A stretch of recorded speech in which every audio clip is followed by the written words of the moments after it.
Rosa the Beloved One 7. By Hakjin Kim. Rosa falls asleep as soon as she lies on the bed, as if she has carried big loads.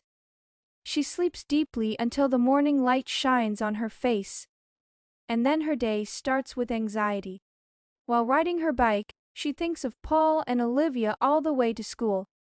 Now that she understands why Paul and Olivia chased her that night, she easily guesses that they have been around her for a certain time period, and appeared in front of Rosa to take a chance to pick up any stuff, like a few strands of her hair for a DNA test. Rosa decides that she never speak out what Linda and Paul talked about in the kitchen, but she is very anxious to run away from this situation. She wants to leave her home to some place where anyone can't find her. Before the class starts, Rosa texts, "Alice, do you have time after school?" Alice texts back, "I'll see you at my place." Alice gets her home first and then Rosa rings the bell, after putting her bike in the driveway. "Come in. Do you want some drink?" They sit at the kitchen table with some soda. There seems no one in the house. "Alice, I'm so tired with this situation. What can I do? Can I just wait until everything is settled?" Rosa starts to talk. "I think Paul will do something like a DNA test by all means. After getting the result, he may file a suit against Mom and Dad to take me. Then Linda won't stay quiet for them to take me from Anne. By the way, I wonder if Helen knows her grandfather tries to put his biological one in her place. It's odd. I don't think Helen and her mother let Paul do this, if they have lived together for 17 years carrying each other. Can you call Roy to come over here now? I want to know how Helen is doing these days." Alice texts to Roy at once and gets a message back from Roy in a minute. Alice says that he'll come to visit them in 10 minutes. "Hey, Alice." "Hey, Rosa. Here I am. Any questions?" Roy says, getting in the kitchen from the back door. "It may sound odd, I guess. But are you intimate with Helen?" Rosa asks. After a little thought, Roy answers, "About 8 years since third grader. We've been close friends." "Not now. She died in a car accident 2 years ago." "What? Helen passed away?" Rosa shouts in a shock. "Yeah. Nancy, her mother, had a car accident. She was on the way to her summer house with Helen and her brother. Helen died at the scene of the accident and her brother was in critical condition, but died a week later. Nancy alone survived, but is almost a dead woman now. I don't know exactly how she's doing. I heard she never meets anyone except her psychiatrist." "Helen was a tall blonde girl," Roy says in a mood of sadness. "Oh, I'm so sorry to hear that. How could it happen? I can't believe it," Alice says hastily. Rosa is quiet at the table. The terrible story about Helen causes Rosa look dumbfounded. Roy looks down at Rosa wondering why she's so shocked by Helen's sudden death. And he pays attention to Rosa for the first time. He has never looked at this brunette girl who is just normal but very athletic. "Rosa, are you okay? You look pale," Roy asks. Rosa doesn't look up at Roy and says nothing. "This is very complicated, huh? Roy, I think you'd better go now."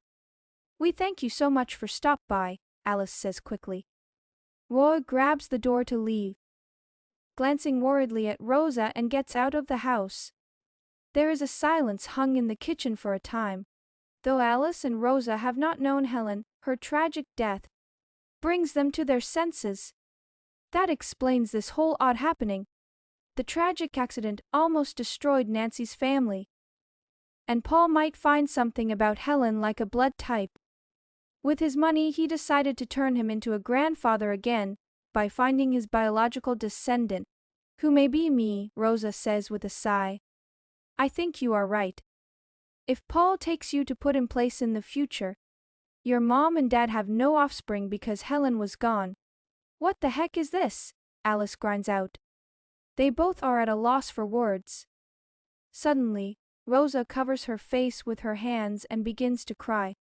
Alice places her hand on Rosa's shoulder and pats her on the shoulder.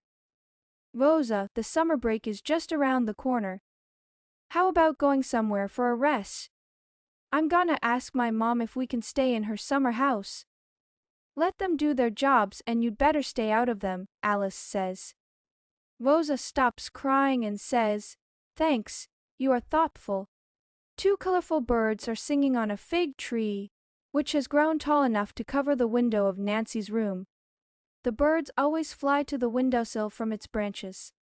Inside the window, two guinea pigs pay no attention to the birds at all. In the luxury cage placed close to the window, they are moving here and there to eat or to play together in their big cage. These guinea pigs moved in relatively recently.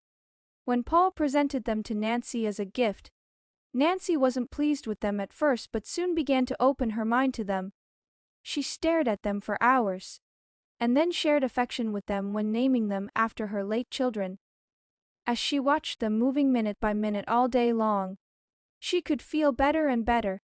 She seemed to find her own way of coping with her children's death, even though she may never get over her loss. Eventually she opens her laptop and continues writing her everyday life, which has been stopped for 2 years. The past 2 years have been hell for her, missing her late 2 kids and feeling tremendous guilt. While Nancy has been preoccupied with her own thoughts, the door is opened. Nancy, I knocked the door several times, but there's no answer. So I opened it without your permission, Paul says at the door. It's okay. Come on in, Dad. What's up? Nancy says without looking at him. Paul seems to be surprised by her reaction, because she hasn't responded to anybody so far. You look great. What a nice day. Well, I'd be happy if you make time for me, Paul says. Oh, do you have anything to tell me? Well, talk to me now, Nancy says. It's trivial stuff. Forget it. I think your mom and I can take care of it. Well, how about playing golf next week? Paul asks, reading her face. That sounds good. I'm available any time, you know, Nancy says with a smile. Paul wonders if she's doing fine because she's totally a different person. As soon as Paul gets out of her room, he goes to Olivia and says, Our daughter has changed. She says she can play golf with us next week. I think she's back to her former self. Paul and Olivia look into each other thinking how Nancy is going to react if she meets Rosa, who takes Nancy's eyes and lips. Once Nancy knows Rosa as her own kid, she won't miss the chance, no matter what it takes. Now that Paul has requested Rosa's DNA test after meeting with Linda, he can't put things back the way they were.